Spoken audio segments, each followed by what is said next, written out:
આજે તો સવાર મને શું દેખાઈ ગયું ગાઈસ, જોવો ને. નહીં દેખાતું કે મેં દેખાડું. હા,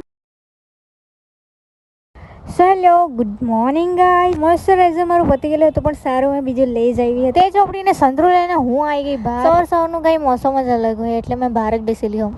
પછી ગયેલું તો મેં ફટાફટ સંતરું, કેમ કે સવારમાં ભૂખ્યા પેટે મારાથી રહેવાય જ નહીં ને. ખાતા બી ચુગલી કરવાનું તો જોઈએ જ. પછી તે ખાઈને કલાક ખાણ તો મેં ફોન પર જ વાત કરી હશે. ફોન મૂકી એટલે તરત મને ભૂખ લાગી આવી એટલે મેં લઈ આવી મસ્ત સમોસા અને ચાય. તે ખાઈને મસ્ત આરામથી મેં બેસી રહેલી. ત્યાં મને શું દેખાઈ ગયું તમને પહેલા દેખાડ્યું. અને અમારી અહીંયા લીલી બટકી તમારા વચ્ચે શું કહે ને આ કલાકથી એક જ જગ્યા હતી, અહીંયા આવી સેમ ટુ સેમ જ લટકી રહેલી. તો ઘરની બાજુમાં જ એટલે બીક બી લાગતી હતી. એક તો એટલી પતલી કે દેખાય બી નહીં એવી. તો તેનાથી બીતી હું આવી ગઈ ઘરમાં આવીને મેં મસ્ત 3 ટામેટા લીધા, કેમ કે મેં ખીચડી બનાવું છું. મારી ખીચડી કાંઈ અલગ જ જશે. હા, ટામેટાને મેં મસ્ત છીણી કાઢ્યા, પછી મસ્ત મસાલો બી વાટી કાઢ્યો અને તે બધું લાગીને મસ્ત મેં વઘાર કરી નાખ્યો. વઘાર કરીને પછી 15 મિનિટ રાહ જોઈ. ત્યાં તો મારી આટલી મસ્ત ખીચડી બનીને તૈયાર. એનામાંથી સ્મેલ બી એટલી મસ્ત આવતી હતી ને ગાઈસ, સચ્ચું. પછી મેં તો મસ્ત ગરમ ખીચડી લઈને બેસી ગઈ ખાવા માટે.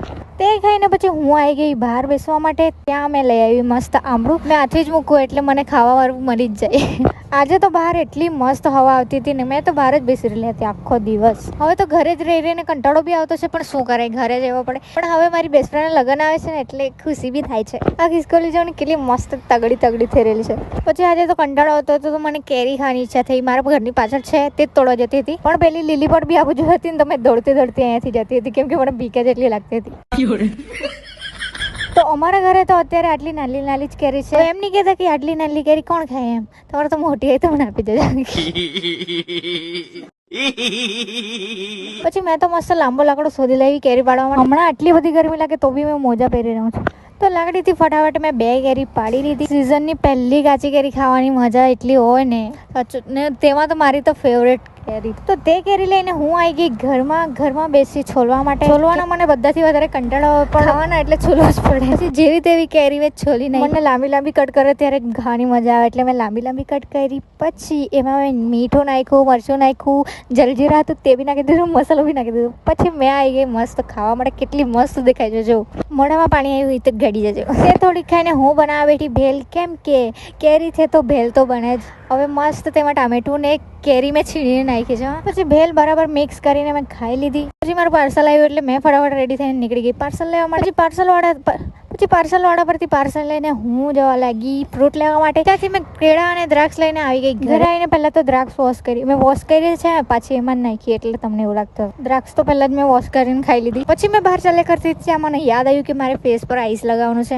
આઈસ ફેસ પર ઘસે તો ખબર હાથમાં બહુ ઠંડુ લાગે. તેના માટે મેં આઈડિયા લગાવી છે.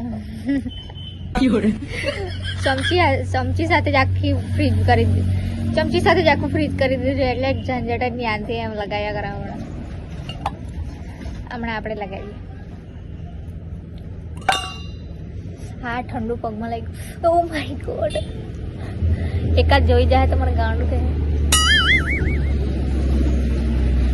હા, એ બહુ ઠંડુ લાગે એમ કરીને મેં અડધો કલાક તો એને ઘસે જ કાઢ્યો. મારા પર સેજોનું પાર્સલ કેટલા દિવસનું એમ જ હતું તે એને આપી દીધું. તો હમણાં કાલે મળીએ આપણે, ને કાલે આપણે કશે જવાનું છે તો મળીએ કાલે.